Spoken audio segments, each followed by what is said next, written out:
Welcome to the CEC Report. It's April 4th. I'm Robert Barwick and I'm joined again by CEC leader Craig Isherwood. Welcome, Craig. Thanks, Robbie. In this week's CEC Report, first, dope legalisers are liars. There has never been a serious war on drugs. Second, does Australia really want war with China? And finally, who's the biggest threat to Australian farmland? China or Macquarie Bank? So first, dope legalisers are liars. There has never been a serious war on drugs. If you've been following the news this week, there is a new push for drug legalisation, and it is a global push. So what's been talked about in Australia, which people would have followed, you wouldn't know, is being similarly talked about right around the world. So this is coordinated. And you have to mention that it does coincide with the Queen's own bank, Coutts, not covering its tracks on its own drug money laundering activities.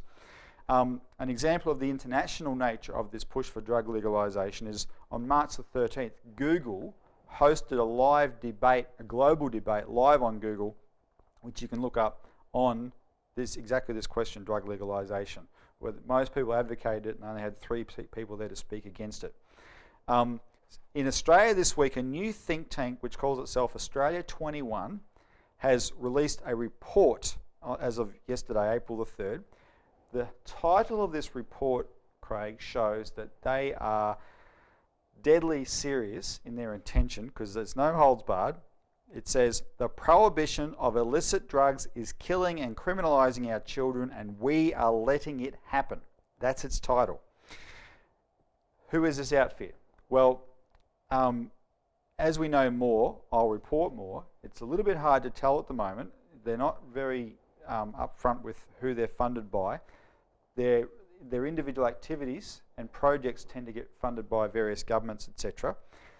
But if you look at the board, and if you look at the people that were part of this discussion, I only had to look at a few names to just realise, well, it's the usual suspects. Oh, the old suspects again, right. And when I say that, they're the very people, Craig, that we exposed, the very names we exposed back in 1996. Now, I would say that 1996 was the last time there was a coordinated global push for drug legalisation, and we were instrumental in helping defeat the Australian side of that. Particularly here in Victoria under Kennett, because we had rallies outside of the Parliament here, and it was actually made the state news.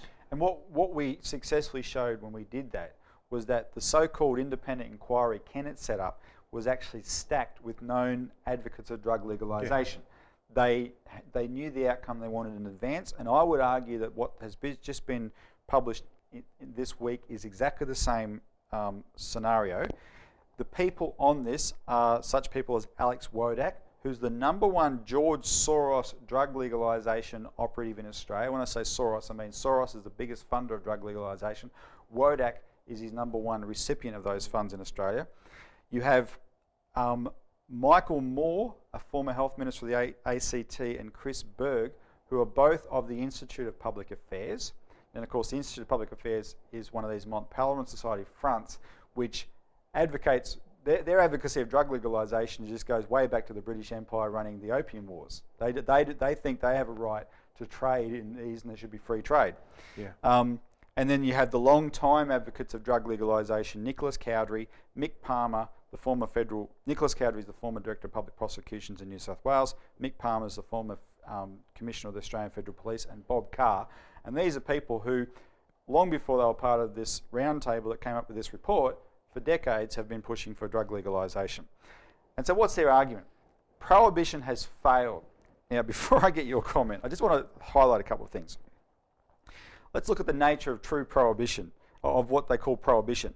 I'll give you a couple of examples. Iran-Contra. Iran-Contra was a scandal in the 80s. And here was the Reagan-Bush administration, which were supposedly fighting the war on drugs, were drug dealing themselves to fund their Iran-Contra deal. Right? The US government was actually drug dealing. So how can you fight a serious war on drugs?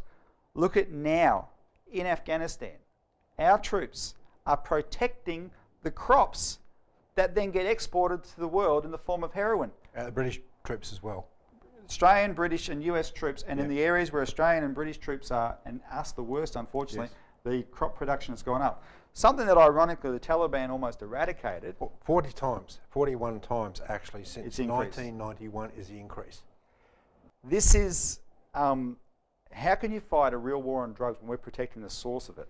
So, and then as an example of an actual war on drugs though, if you want to identify one place that does war against it, is Asia.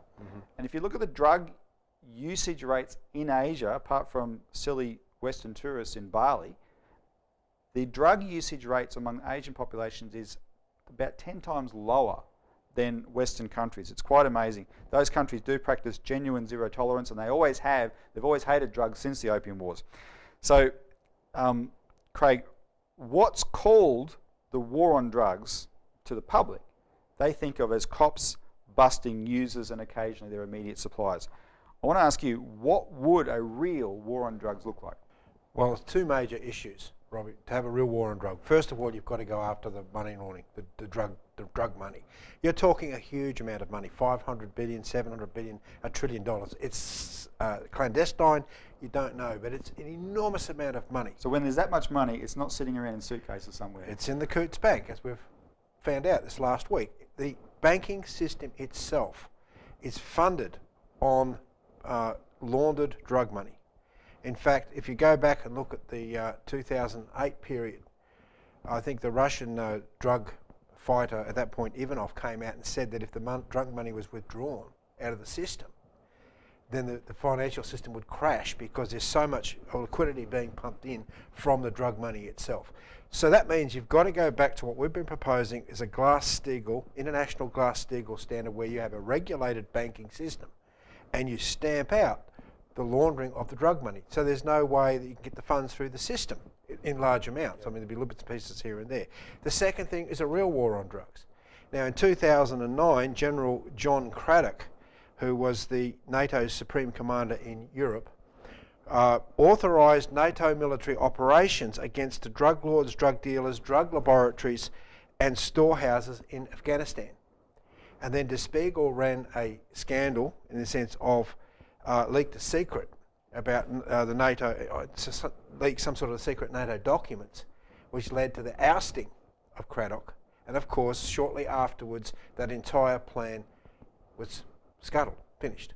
And then that was in January of 2009. In March of 2009, Richard Holbrooke came out and announced in Brussels that the fight against Afghanistan's opium cultivation had failed, and therefore you can't do anything about it. Now, this has been the policy of the Obama administration. If you use modern air-based techniques for the eradication of populations of opium poppies and others, the use of herbicides and so forth, you can eliminate drugs very, very quickly. The other position, however, that you have to look at with a real war on drugs is what are you going to do with the people that are displaced because they're being forced to grow this stuff in the first place? So that requires a multilateral approach. Like, for example, what Russia, through Ivanov has proposed is that you have Iran, Afghanistan, Russia, Turkey involved in developing entire new industries, supporting agriculture and infrastructure developments to create an alternative to these people, these farmers growing drugs. So you're not talking about just arresting a few low-level drug users who most probably have got psychological problems, psychiatric problems to start with. You're talking about top-down, reorganising the banking system to stamp out drug money laundering, using military-type approaches to eradicate large-scale growing of these poppies, but also, thirdly, large-scale economic redevelopment of the regions where drugs are being grown in order to tool, you might say, the farmers to grow useful crops. And that's the last one's a good point, Craig, because it occurs to me in this time of a global food shortage, if you could turn back the land that's being used for growing drugs to growing food, it would go a long way towards solving the world food shortage. More people are killed, Robbie, per year from drugs from this program not being implemented than any of the wars in Afghanistan or Iran or Iraq. So the point is that a serious war on drugs will save a lot of people. All right, so thanks for that. When we come back, we're going to discuss, does Australia really want war with China?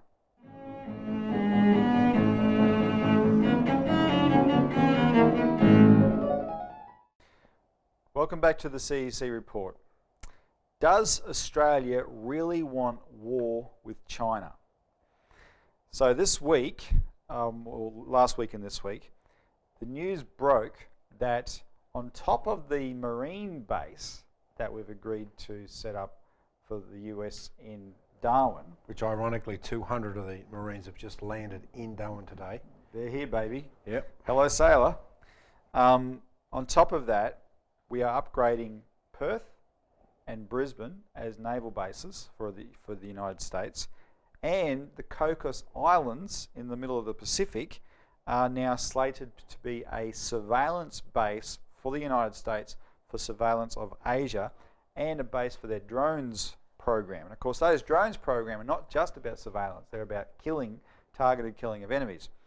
Now, when this news broke, as is the nature of this, Defence Minister Stephen Smith denied that he knew anything about it, but we know categorically, Craig, he's lying, because if you go back to the middle of last year when Stephen Smith announced what's called the Force Posture Review, which is where we position ourselves militarily to best protect Australia, he announced a review of that. He named the Cocos Islands in there as something to be considered in consultations with the United States. He must be very nervous about the opinion polls, Robbie, to be caught lying. That same thought occurred to me. And the other thing to remember about the timing of this is just before Stephen Smith announced this Force Posture Review, for the first time in decades, the British Foreign Minister and British Defence Minister had come to Australia to meet Kevin Rudd and Stephen Smith. So we don't know all that was talked about, but these have all happened in a chronological order. If you have a look at the climate that's being built up here, this is just a sample. This is the Australian newspaper on March 29th, the Battle for the Pacific. And what you see is this is for Australian readers to get the sense that of what a threat China is. They want that in our mind, that China is this threat that justifies all its actions. And so you see China circled here with to indicate various ranges of their missile reach. And in that context, when Julia Gillard was in Korea, she was participating in discussions that included America's proposal for ballistic missile defense in Asia. And America says that these programs are aimed at, North Korea and Iran. And of course, the Chinese and the Russians know the truth. They're aimed at them, and they say so. And I just want to give a quote there.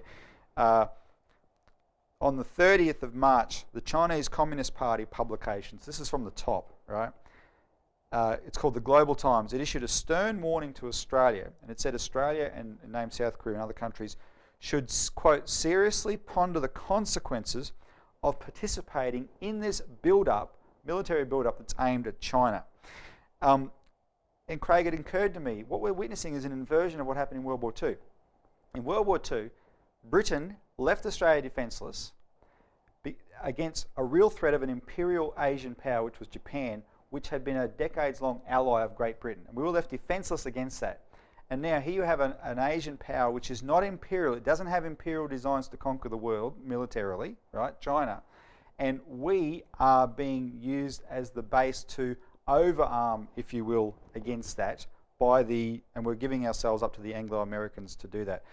So I just wanted you to make a comment on how dangerous is this game we're playing here. Well, I think any person that looks at this and sees that we're being strategically placed as a pawn in the British Crown's geopolitical games would realise that this is deadly serious. And it doesn't matter how many denials that are issued, this is really not an attack on China. The reality is that we know that the global financial and monetary system is in the process of disintegrating. We've said it many times in this program that you look at the transatlantic system, you look at Greece, Portugal, Ireland, the entire monetary system of the British Crown is disintegrating. We've talked about on this program how we're looking at a potential strike from Israel by the British puppet Netanyahu against Iran. And this is all part of the same issue, that you have Russia and China that are developing policies, economic development policies and policies for the development of their people and then they're doing that in such a way that their economies are not crashing as fast. They're still not very good because they're tied into the global system, but their economies are surviving in better shape than the rest of the British monetarist system. So this is a policy by the British Empire, by the British Crown, the City of London and of Wall Street, of the last man standing. They don't want to see this happen. So they've got to contain China and they've got to contain Russia. And that's what this is about. This is the British geopolitical games to make sure that China does not emerge with Russia as a new axis of power for the world. They'd rather foment thermonuclear war and destroy the planet and the people in it than have that happen. It's insane, but this is the way the British oligarchs actually think about world geopolitics. And it's absolutely insane for anyone. When you think about it, it's absolutely an insane policy, but that's how desperate the City of London and Wall Street. And we've been somewhat conditioned to think about these events in a way that we don't really acknowledge the gravity of them, and so we think about them as like a board game, like Risk or something. And it's played out that way, right? A bit here and a bit there, a denial here and a denial there. You know, it's not really that serious. And a big smile from Julia Gillard. But when our allies, the United States, moved their most heavily armed nuclear submarines into the Persian Gulf, aimed at Russia and China, we then give them support in our bases, we're painting a big target on ourselves. And I think back to the history of when John Curtin sat on the beach at Cottesloe and looked across the oceans, and he knew there was problems coming from Japan. You can remember the scrap metal being sold by Menzies to Japan, where the unions and others said this is going to come back as bombs to hit Australia, because people were looking at the bigger geopolitical picture at that time, and they knew that there was a war coming. It's not rocket science. You only have to know how the system top-down works, how it's governed through the British system, and you can see this coming a mile off, and it's very dangerous. Yep. All right, we better leave that there, Craig. We're running out of time. So when we come back, finally, we're going to talk about who's the biggest threat to Australian farmland, China or Macquarie Bank.